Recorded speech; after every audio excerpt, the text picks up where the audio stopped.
You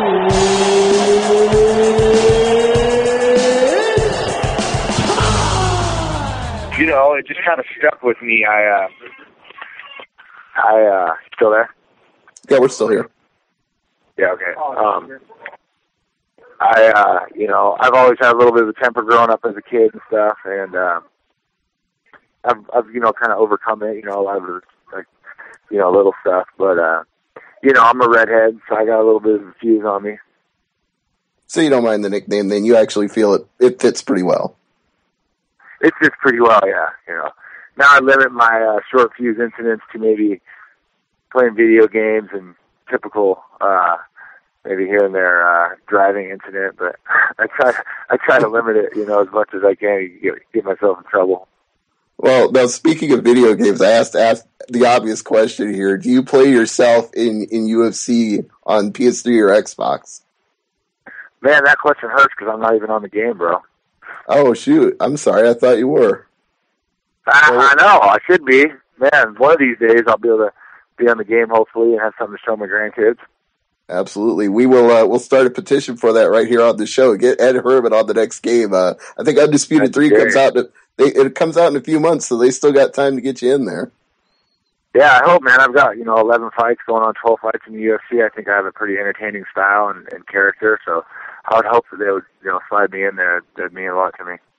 And speaking of your style, what's your favorite way to finish fights? Do you prefer the submissions or do you prefer the knockouts? Because you've got both on your record. You're pretty good all around. Yeah, I'll take it however I can get it. You know what I mean? But everybody loves to finish with a knockout. Of course, everybody wants that glamorous knockout highlight reel shot. But again, I'm realistic, and I'll take what comes. If the knockout comes and it's there, I'll take it. If I got to submit a guy, I'll take that too. Now, Ed, I'm wondering, how is knee holding up right now?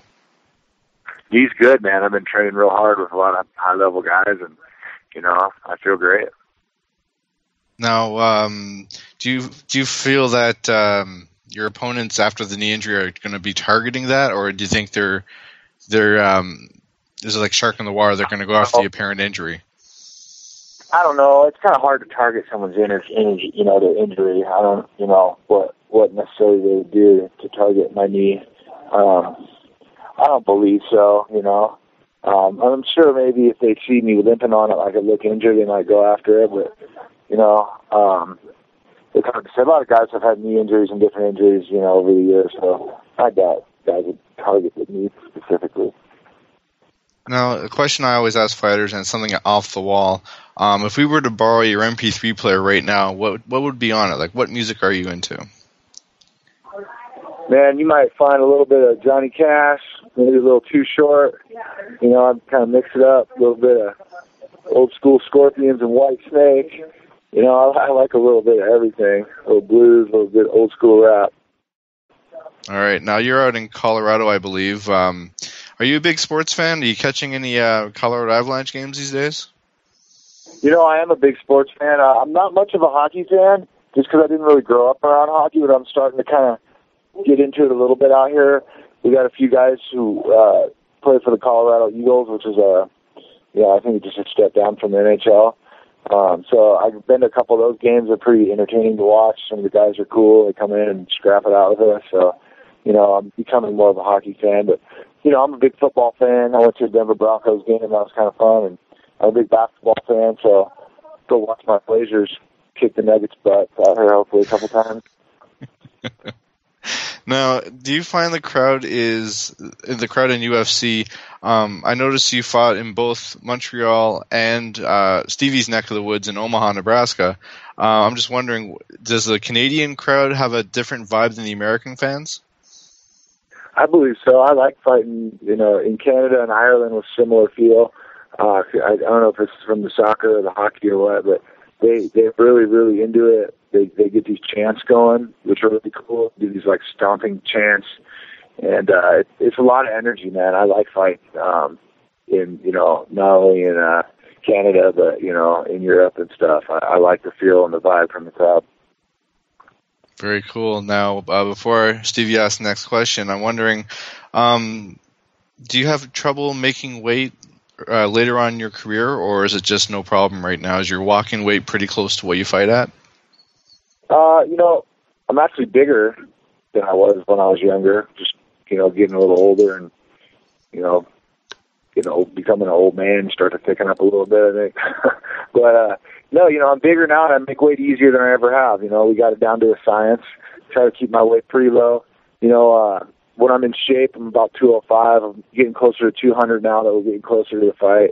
Just the more I, pick up my intensity with the training and tighten up my diet a little bit every day, the weight starts to come down for me. But we've got it down to a science now. It still sucks, but, it's a little bit easier than it used to be. All right, Ed, I want to go back to something you mentioned a minute ago. You were saying that you'd been to a Denver Broncos game. Now, was that one of the ones where Tebow pulled out a fourth quarter miracle comeback? It was, man. They beat the Bears in overtime. It was great. It was cool to be there, and it made me kind of a fan of Tebow and root for the Broncos when I never really was a Broncos fan. My cousin's a big Broncos fan, so he came out from Washington, and we went to the game together. It was a lot of fun. It was fun seeing all the Bears fans pouting after Tebow came back and beat him. So I have to ask you the obvious question then. Are we going to see you Tebow? No way, buddy. I'm not following that bandwagon. But I am a fan of Tebow. I just like his will to win and his how encouraging he is. And, even when he gets his butt kicked, he stands up and, brushes himself off and holds his head high. I respect that.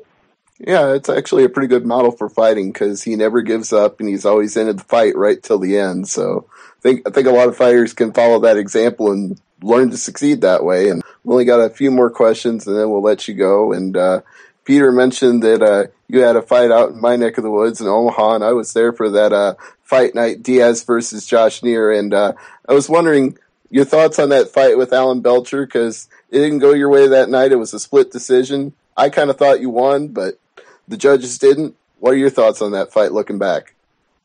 Yeah, I thought I won that fight too. I just didn't do enough, I guess. I should have worked my wrestling a little bit more.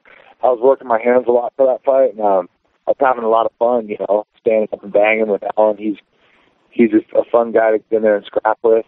You know what I mean? I was having too much fun standing there banging. My corner was screaming at me for the takedown. Not that I, was losing too bad on my feet. He just kind of was a little prettier than me. I think that was kind of the difference. My style's a little uglier. I'm kind of a brawler in a sense. So I feel like just, he was a little sharper, cleaner punches, which, some of those kickboxing judges, favor. So that's true. And that leads to a question about the styles making fights and ways to score with the judges, because Dana White has always been on the record as saying he wants guys to go for the finish and be exciting. But as you said yourself, sometimes that doesn't always put the W in your column. And the guys that go out there and wrestle, they don't always have the crowd thrilling fights, but guys who wrestle and hold people down tend to get more wins. So how do you feel about that contradiction that he wants you to win, but at the same time, sometimes you got to be boring to win? How do you find that balance? You go out there to win, but at the same time, I'm going out there to fight every time. If you watch my fights, I leave it all on the line, whether I win, lose, if I get submitted, I'm going all the way out. You know what I'm saying? I try to make my fights exciting, no matter what, all the time. Sometimes you got to grind out a win, but I would rather win decisively. And, so that's kind of my feelings on that. I think you should go out there and lay it on the line. I think that's why the UFC's kept me around. I don't have the best record in the UFC. I think I'm 6-5, so they could have cut me at other times, but I think they kept me around because I get in there and I lay it all on the line every single time. That you do. I believe Peter has one more question before we let you go, so I'm going to throw it to him. What got you started in mixed martial arts? I was a fan of the sport when it first came out back in the old school days.